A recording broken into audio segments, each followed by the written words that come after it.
네, 오늘은 역대상 강론 두 번째 시간이고 역대상 13장 1절부터 4절의 말씀으로 강론을 시작하겠습니다. 역대상 13장 1절부터 4절의 말씀입니다. 네, 한 화면에 다 들어오는 말씀이니까요. 앞에 화면 보시면서 한 절 아닙니다. 저 바꾸겠습니다. 제가 검정색 글씨를 읽고 여러분들 빨간색 글씨를. 다윗이 천부장과 백부장 곧 모든 지휘관과 더불어 의논하고 다윗이 이스라엘의 온 회중에게 이르되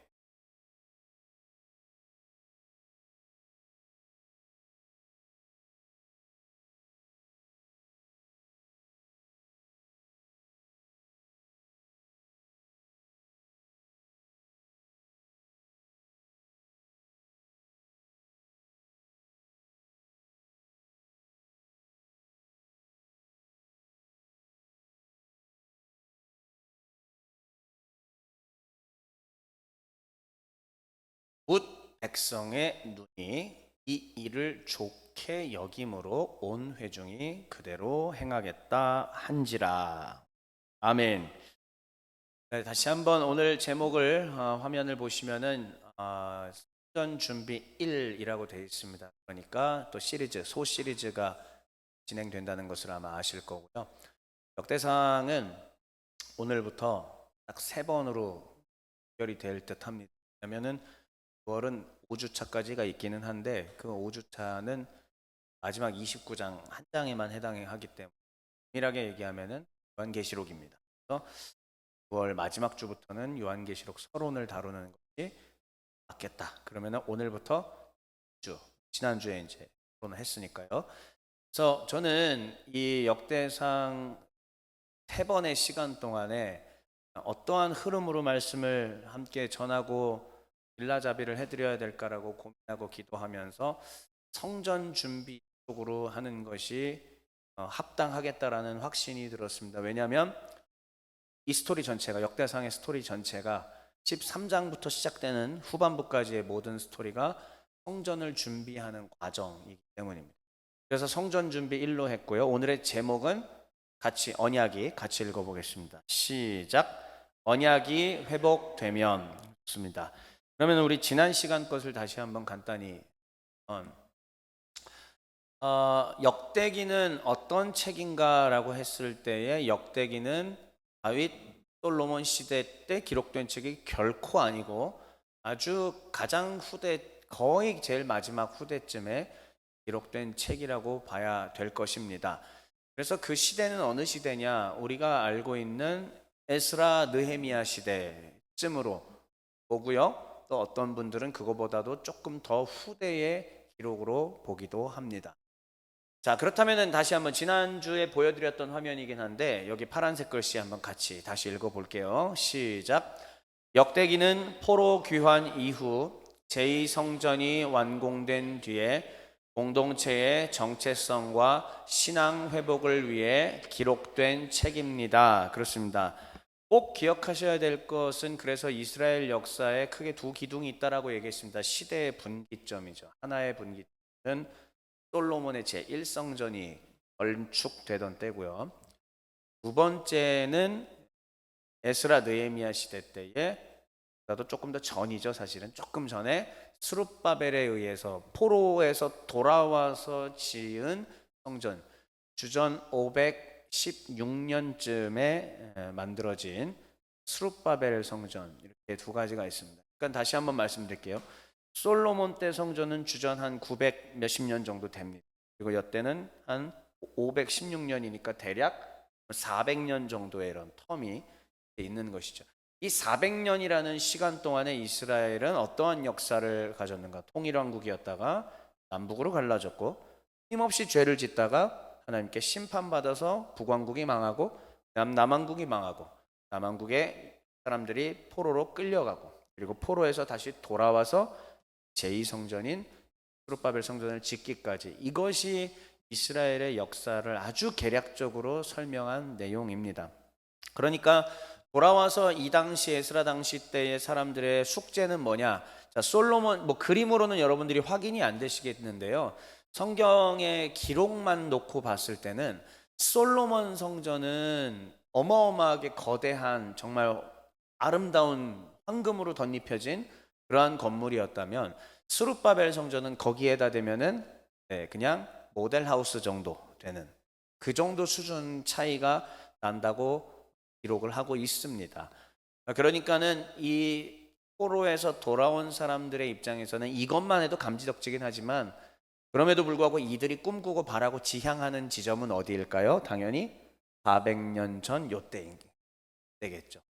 그래서 이때에 어떻게 우리 조상 다윗이 하나님 앞에 영광스럽게 살았는가, 그리고 그때 우리의 조상들은 어떻게 하나님의 말씀대로 살았는가를 꿈꾸면서 우리도 그쪽으로 돌아가야 된다. 그랬을 때의 그 비결이 뭐였는가? 그 비결은 성전이 중심에 공고하게 있었던 것이고, 성전의 제사장들과 레위인들이 아주 견고하게 그것을 운영하고 있었고, 레위 지파 사람들이 또한 하나님의 찬양을 드리는 찬양대로서의 기능도 잘 작동하고 있었고, 그리고 많은 사람들이 이 성전에 예물을 가지고 와서 그 예물을 가난한 사람들에게 나누고 베푸는 일이 그 하나님의 율법 토라의 대로 작동되는 사회 시스템이었다라는 것. 이게 그러니까 지향점인 거죠. 그러니까 이 역대기를 이 당시에 듣는 사람들의 입장에서는 우리가 가야 될 곳 이때, 그리고 그것을 더 아름답게 회복해야 한다. 그래서 공동체의 정체성과 신앙 회복을 위해 기록된 책이 바로 이 역대기였다라는 것을 다시 한번 말씀을 드립니다. 그래서 여기서 오른쪽부터 역순으로 이렇게 회복이 돼야 되는 거예요. 레위 지파가 먼저 회복이 돼야 제사가 회복되겠죠. 찬양대가 회복되겠죠. 제사와 찬양대가 회복되니까 그 다음 뭐가? 성전 전체가 회복이 되는 개념이 되겠죠. 그리고 성전이 회복되면 곧 누가 회복된다? 다윗 왕조 전체가 회복되는 그런 시스템인 거죠. 그러니까 역대기가 지난 시간에는 제가 족보에 대해서 다루었는데 그 족보 중에서도 레위 지파 족보가 꽤 중요했다라는 걸 말씀드렸어요.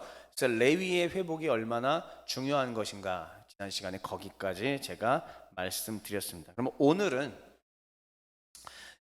이것을 이어서 제가 세 번의 시리즈 말씀으로 준비를 했습니다. 첫 번째는 성전 준비 시리즈에 대해서 개략적으로 어떻게 3주 동안 진행되는지 큰 메시지를 먼저 말씀드리고요. 다시 한번 역대상 오늘 본문에 해당하는 구조들 보고 본문 살펴보고 오늘의 제목처럼 언약이 회복되면 무슨 일이 벌어지는가, 이게 초점이에요. 언약이 회복되면 무슨 일이 벌어지는가. 즉 다시요, 레위가 회복돼서 제사가 회복되고 제사가 회복된 다음에 결국은 이 나라 성전과 나라 전체가 회복되면 어떤 세상이 되었지라는 이 스토리를 통하여 오늘 우리에게, 지금 우리에게도 똑같이 그 언약이 회복되면 무슨 일이 벌어지게 될 것인가를 하나님께서 우리에게 말씀을 하실 것입니다. 그럼 첫 번째로 성전 준비 시리즈, 저는 3주 동안 이런 식으로 진행을 하려고 합니다. 자, 성전이라고 하는 것은 구약 성경에 크게 두 가지 개념으로 등장하는데 한자를 잘 분석을 해야 합니다. 두 가지 성전이 있습니다. 근데 대부분은 열의 아홉은 우리가 알고 있는 지금 솔로몬 성전 뭐 이런 것들을 생각할 텐데, 여호수아서 같은 경우는 성전의 개념이 조금 더 다른 쪽으로, 이것은 거룩한 전쟁, 거룩할 성자와 전쟁 전자를 써서 그래서 성전, 이렇게 두 가지 개념이 있는데 여기서는 지금 우리는 건물로서의 그 성전을 다루고 있다라는 것을 먼저 기억을 해 주시고요. 그러면은 이 성전이라고 하는 것은 무엇인가? 바로 거룩한 처소인 것이고, 하나님께서 모세의 율법에 이미 말씀하신 그 택하신 곳에 세워질 거룩한 처소, 이게 곧 성전입니다. 그래서 다윗은 자신이 이스라엘의 왕이 된 이후에 오르난의 타작마당을 샀고요. 그래서 거기에다가 성전 지을 준비를 하게 되는 것입니다. 그리고 그의 아들이 그 위에다가 성전을 짓게 되지요. 자, 그렇다면은 이 진행이 어떤 식으로 되는지 한번 보겠습니다. 오늘 제목이잖아요. 언약이 회복되면, 오늘은 언약이 회복되면 어떤 일이 있는지 설명합니다. 그 다음에는 두 번째, 다음 주는 뭐냐면 언약이 회복되면 뭐가 회복된다? 네, 한번 같이 소리내서 읽어주실래요? 시작. 언약이 회복되면 환경이 회복될 겁니다. 내 주위의 환경입니다. 쉽게 얘기하면, 알아듣기 쉽게 얘기하면 문제가 풀린다는 얘기죠.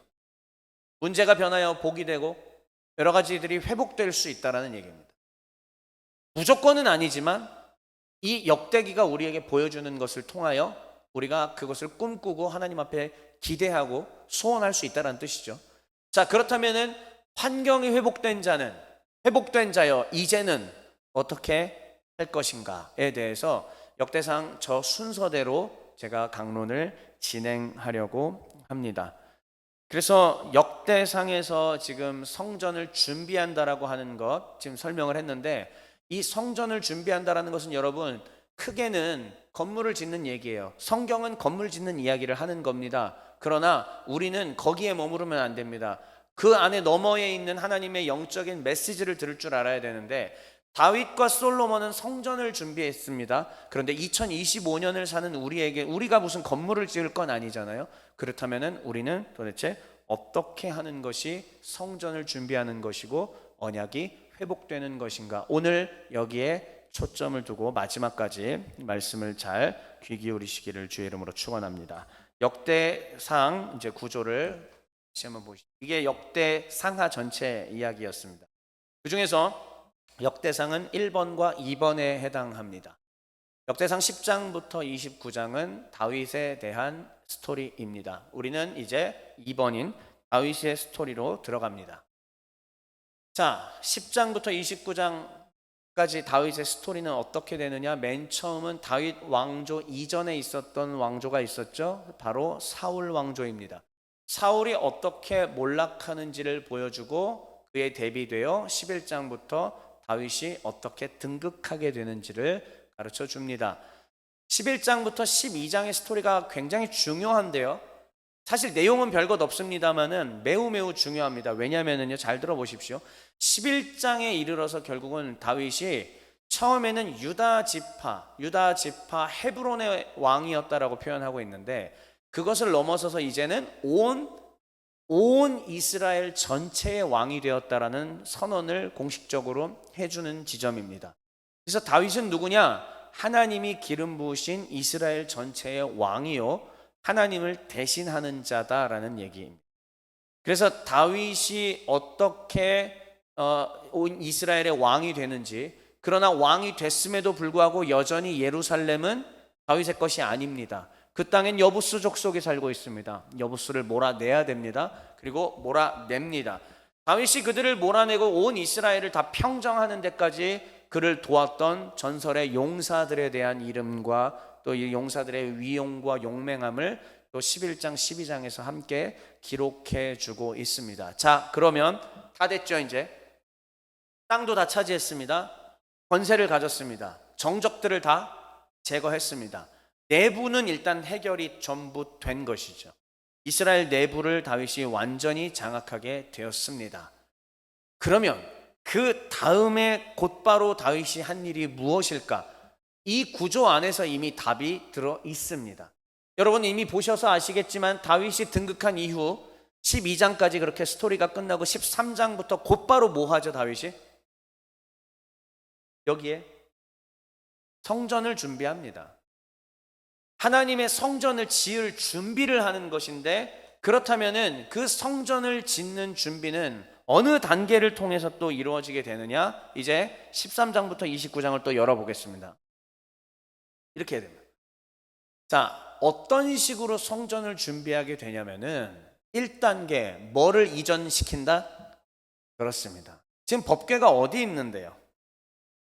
법궤는 정해진 택하신 예배 처소에 현재 없습니다. 아비나답의 집에 있습니다. 블레셋에게 뺏겼었어요. 근데 블레셋이 어떻게 되었죠? 그 법궤가 돌아가는 곳마다 그 도시들이, 블레셋 도시들이 초토화되었습니다. 그러니까 블레셋 사람들이 이거 안 되겠다. 이거 저기 이스라엘 신이 우리를 이렇게 심판하고 있으니까 안 되겠다. 보내자. 그래서 베세메스로 가는 저 암소에다가 이렇게 수레에다가 그냥 실어가지고 보내니까는 지가 똑바로 가는 기적이 일어나지 않았습니까? 그래서 아비나답의 집에 도착했고 거기서 20년 동안 법궤가 머물러요. 거기는 택하신 예배 처소가 아니라 그냥 어느 한 동네일 뿐이었던 것이죠. 그러면 다윗의 입장에서는 이제 뭐냐, 어느 한 동네 그냥 시골 동네에 누구네 집에 법궤를 안치하는 게 옳으냐? 사울은 그렇지 않았던 거죠. 사울은 그게 그렇게 중요하지 않았던 사람 같아요. 근데 다윗은 그게 용납이 안 돼요. 왜요? 이 사람 마음속에 뭐가 가득하니까? 하나님이 가득하니까. 우리는 하나님의 백성이고 하나님의 법대로 해야 되고 하나님의 뜻대로 살아야 되고 하나님의 가르침대로 사는 게 가장 행복한 길이고, 그렇게 해야만 한다라는 마음이 그의 가슴 속에 가득했기 때문에 결국은 다윗이 제일 먼저 실현한 것이 무엇이냐? 법궤부터 들고 들어오겠다, 이 말입니다. 그래서 법궤를 들고 들어옵니다. 오늘 이야기는 바로 법궤를 들고 들어오는 스토리입니다. 그럼 제가 얘기한 다음 주 환경이 회복되리니는 국력신장에 관련된 스토리이고요. 그 다음에 회복된 자여 이제는, 이것이 3단계 건축 준비에 관련된 내용입니다. 여러분들의 개인의 묵상을 돕는 신학적인 길라잡이를 해드리면서 더불어 메시지, 이 본문 안에 이미 담겨있는 영적인 풍성한 것들이 우리의 영혼을 살리기를 다시 한번 주의 이름으로 축원합니다. 자, 그러면 이제 법궤 이전으로 다시 이제 마지막 화면입니다. 이제 들어가요. 자, 법궤 이전은 어떤 스토리로, 어떤 식으로 이야기가 구성되어 있느냐? 다윗이 맨 처음에 법궤를 들여오려고 해요. 잘 정중하게 해가지고 갔습니다. 그런데 잘 아시다시피 우사와 아효 이렇게 있으면서 이게 갑자기 우덩텅 해버렸어요. 그때 얍 했는데 어떻게 악 하고 죽어버렸습니다. 아, 이 죽었다. 이게 뭔가 좀 문제가 있구나. 도대체 왜 죽었을까? 무슨 일이 있었기에, 우리가 뭘 잘못했길래? 그래서 다윗은 일단 첫 번째 법궤 이전을 실패한 이후에 고민하게 되고, 이제 15장에서 16장이에요. 법궤 이전 시도를 다시 했을 때, 그때는 하나님의 율법을 잘 살피고 연구하고 고민하고 법대로 하자. 그 이유는 뭐였을까? 레위인이 이 이걸 껴가지고 이렇게 메고 갔어야 되는데 그걸 안 하고 수레에다가 실어서 그냥 가니까는 이런 큰일이 벌어졌던 것이었구나. 우리 입장에서는 이게 하나님의 법궤를 소중히 여기는 것 같지만 그게 아니구나. 하나님의 법대로 하는 게 하나님의 백성이구나. 사람이 이렇게 지고 가는 거랑 멋진 진짜 이런 리무진 차에다가 싣고 가는 거랑 당연히 리무진이 멋있잖아요. 근데 하나님께서는 레위인이 이렇게 하라고 했기 때문에 이렇게 하는 게 맞는 거구나. 다윗은 그거를 배웠습니다. 그리고 법궤 이전을 시도했고 성공했고, 그 다음 나단 언약까지 이렇게 이루어지게 되는데, 그 사이에 전환 지점이 뭐냐? 잠시 승승장구하게 되는, 제가 이제 2단계 때 이제 여기서 또 얘기를 할 건데, 아무튼 이 승승장구하는 다윗의 스토리가 여기서 잠시 등장한다는 것을 우리가 볼 수가 있습니다. 자, 그러면 이제 오늘 본문 한번 같이 볼까요? 자, 조금 전에 우리가 읽었던 것인데 다시 한번 주목해서 보길 바랍니다. 다시 설명할게요. 다윗이 온 이스라엘의 왕이 되었습니다. 그리고 다윗의 용사들이 있었습니다. 다윗은 여부스 족속을 몰아내고 예루살렘도 다 차지했습니다. 진짜 명실상부한 왕이 되었습니다. 그리고 첫 번째로 한 것이 무엇이냐? 1절과 2절 위에 검정색 글씨까지만 읽어주시죠. 다시 한번 시작.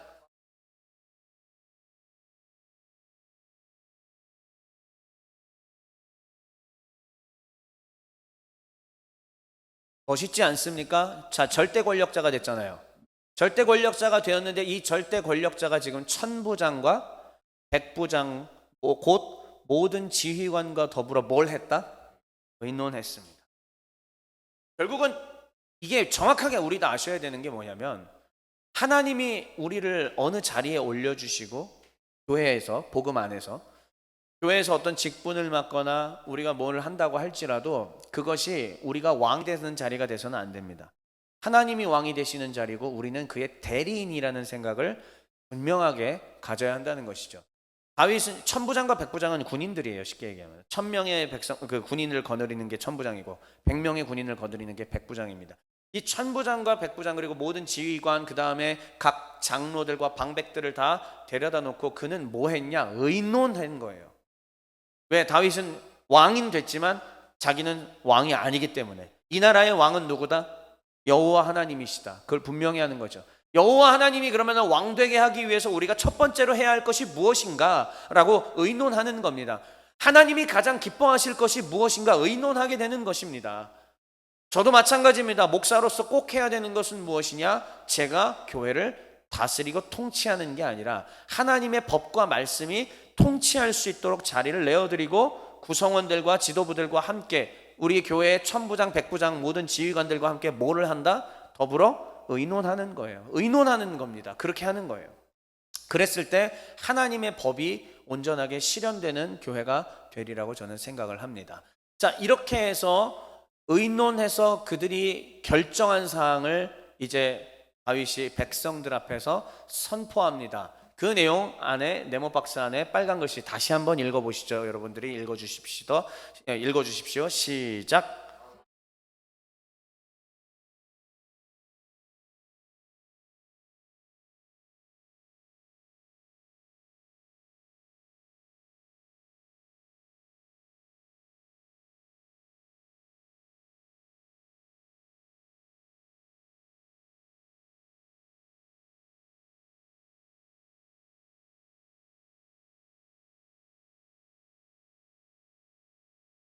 백성들이 이렇게 뭐라고 백성들에게 어떻게 했냐?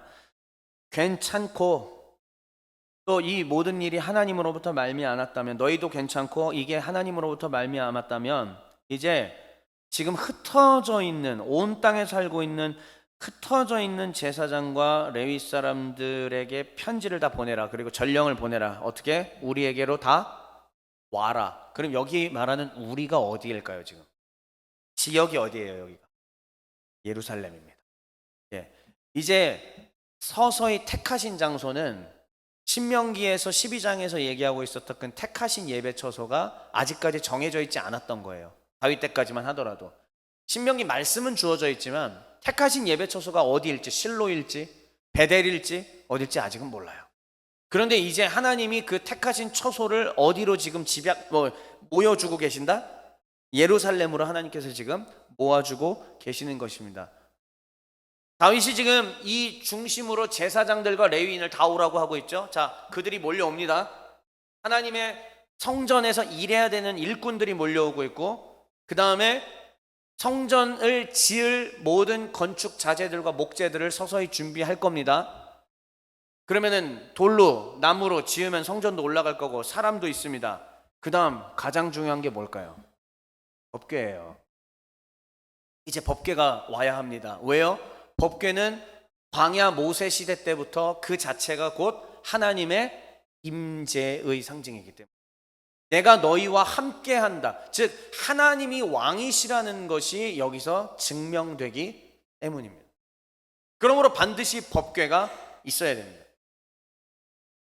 또 하나, 법궤 안에 여러분 뭐가 들어있어요? 법궤 안에 뭐가 들어있습니까? 네, 십계명의 돌판, 그 다음 아람의 쌍난 지팡이, 그 다음 만나 담은 항아리. 그러나 세월이 흘러가면서 다윗 시대 때는 이제 그 나머지 두 개가 분실되고 뭐만 남았다고 기록하고 있냐면 십계명의 돌판. 그러면 법궤 안에 지금 뭐가 들어있는 거예요, 여러분? 법궤 안에 하나님의 말씀 중에서도 핵심인 십계명이 그 안에 들어있는 거고, 그게 곧 하나님이신 거죠.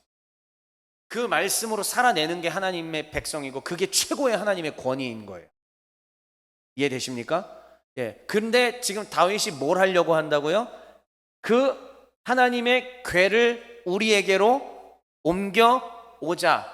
내가 이제 털을 다 닦아놓고 준비할 거다. 여기가 바로 하나님이 예비한 택하신 처소가 될 것이다. 이곳에 성전을 짓고 이곳에 제사장과 레위인들을 부를 것이고 이곳에 법궤를 안치해 놓고 이제는 더 이상 이동해 다니지 않는 하나님의 영광이 이곳에서 나 다윗과 그의 후손들이 왕의 역할은 하겠지만, 그러나 우리가 왕이 아니라 누가 왕 되시는 나라? 여호와의 토라가 왕 되시는 나라를 세우리라. 이게 다윗이에요. 지금 자기가 이스라엘의 왕이 된 이후에 첫 번째로 한 일이 바로 이겁니다. 어마어마하게 엄청난 일을 하는 거죠. 그럼 여러분 이 타이밍에서 잠깐만 에스라 시대로 가볼까요? 자, 다시 이 역대기 이 부분을, 역대상 이 부분을 읽고 있고 듣고 있었던 독자들은 이 지점에서 이제 뭘 느낄까요? 눈을 돌렸을 때 우리 옆에는 무슨 성전이 서 있어요 지금? 제2성전인 스룹바벨, 솔로몬 때보다는 조금 초라하지만 그래도 성전이 세워져 있고, 법궤는 사실 어디 갔는지 모르고, 왜? 포로가 다 됐었으니까. 모든 것들이 다 허망하게 무너지고 엉망됐고 이제 폐허 속에서 다시 일어나야 되는데, 이 스토리를 들을 때, 에스라 시대 때 이것을 듣는 사람들의 가슴이 어땠겠습니까? 쿵쾅쿵쾅 할 수밖에 없죠. 하나님, 우리도 주의 법이 다스리는 나라, 레위인도 제사장들도 과거보다는 형편 없어졌고 볼품 없어졌고 법궤마저도 어디에 갔는지도 잘 모르고, 하나님, 그러한 지금 폐허가 된 우리나라이지만 하나님, 이때처럼 다시 뭐가 되게 하옵소서. 주의 토라가 다스리는 나라가 되게 하옵소서. 이게 에스라 시대의 백성들이 역대의 기를 듣고 읽으면서 받는 감정이었을 것입니다. 다시요. 이제 그러면 다시 이제 400년 전으로 돌아오겠습니다. 이때 기준으로 400년 전으로 돌아올게요.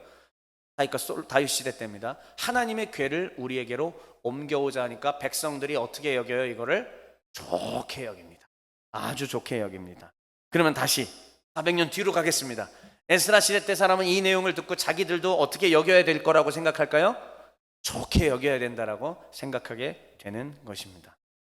이해되시죠? 저는 지금 400년의 시간을 계속 너를 뛰고 그 뒤로부터도 우리는 2000 몇백 년이 지난 오늘 2025년까지 계속 왔다 갔다 하면서 우리는 이 말씀을 통해 살아있는 오늘 우리의 말씀이 되도록 지금 노력을 하고 있습니다. 자, 그러면 이제 마지막 네 번째입니다. 오늘의 제목은 그래서 언약이 회복되면인데, 왜 제목이 언약이 회복되면이냐면, 제가 의도적으로 처음부터 계속 법궤라고 했습니다. 법궤라고 했습니다. 그런데 여러분 잘 아시다시피 법궤는 다른 말로 어떻게 불리기도 하죠? 언약궤라고도 불리기도 하죠. 오히려 언약궤가 더 익숙한 표현 아닙니까, 우리에게?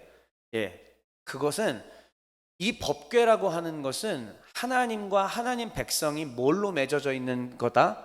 언약으로 맺어져 있는 거다라는 것을 분명하게 드러내주는 상징물인 거예요.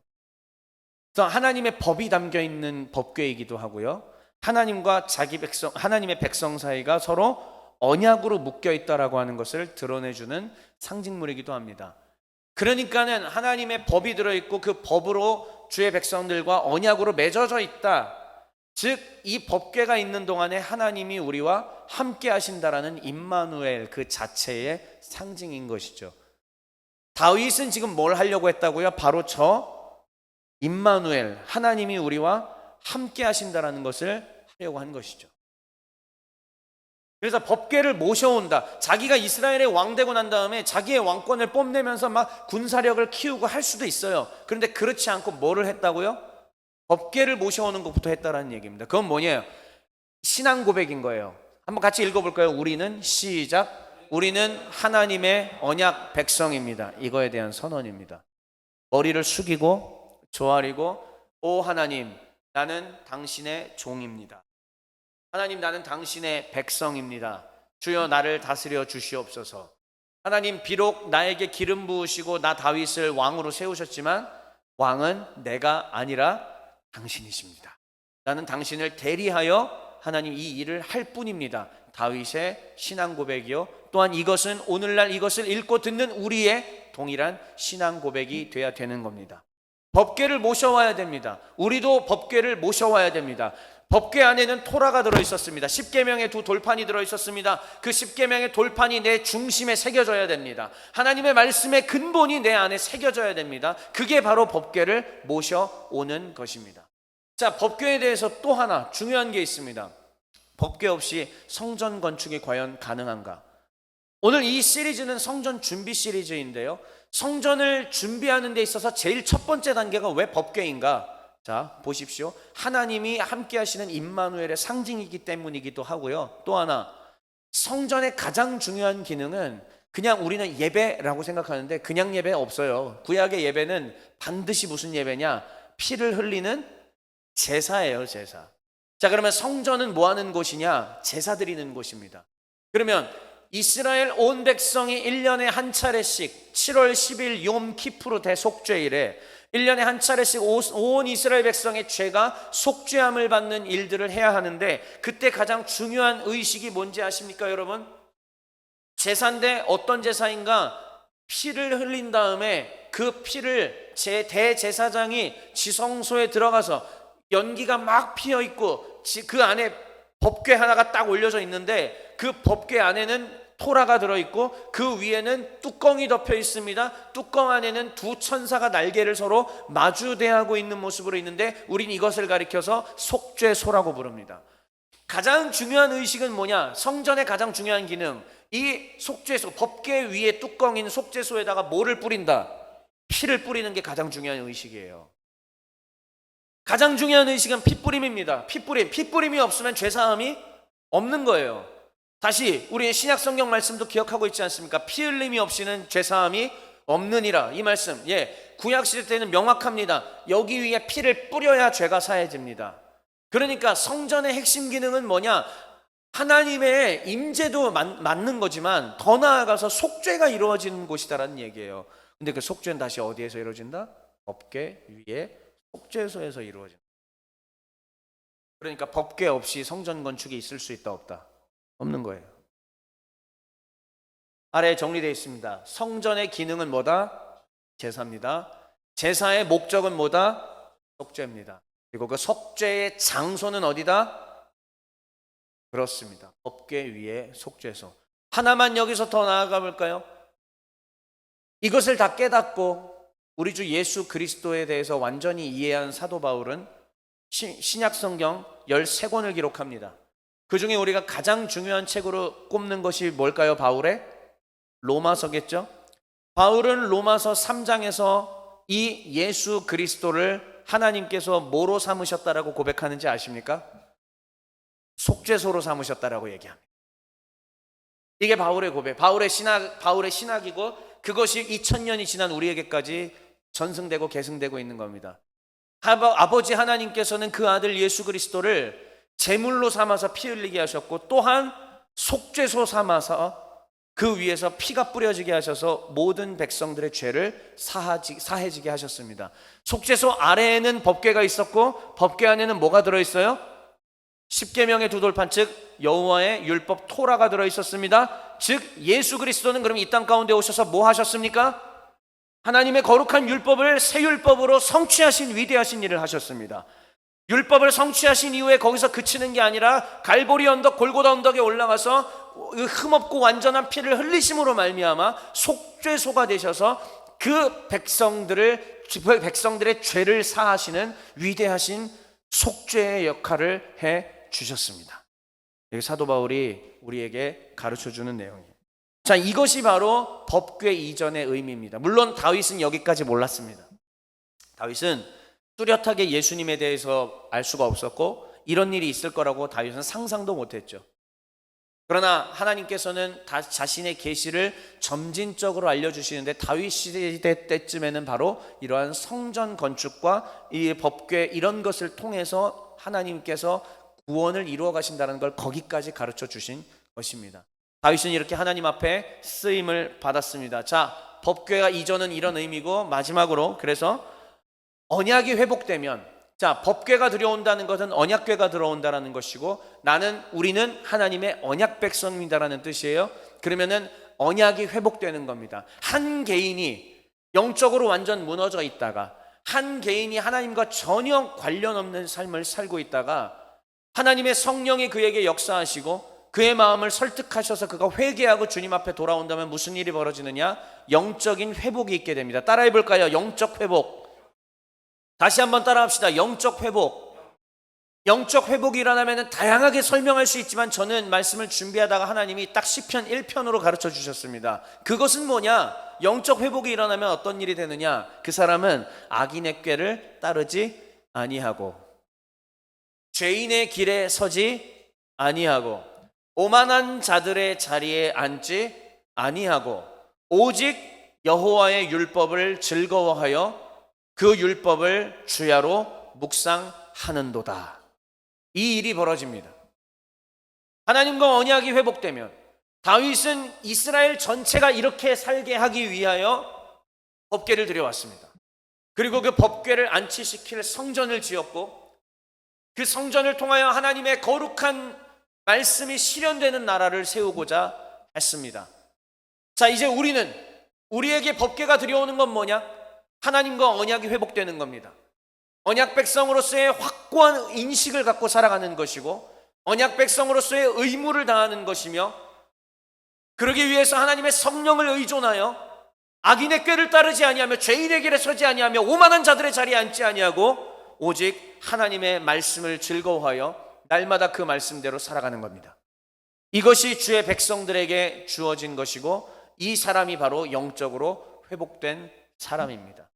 그렇다면 이 영적으로 회복된 사람은 어떻게 되느냐? 하나님은 영적으로 회복된 그 사람의 환경도 회복시켜 주실 줄 믿습니다.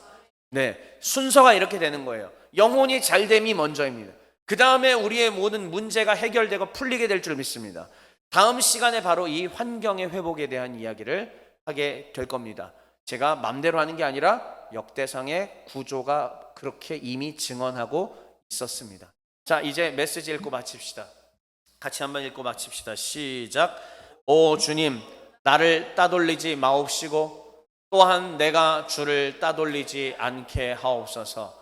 주님과 나는 세상 그 어떤 천륜보다 더 강한 언약으로 맺어진 관계임을 결코 잊지 않겠나이다. 그러하온데 주님, 내게 은혜 주시사 날마다 주의 말씀으로 살게 하옵시고 날마다 언약 백성됨을 누리게 하옵소서. 아멘.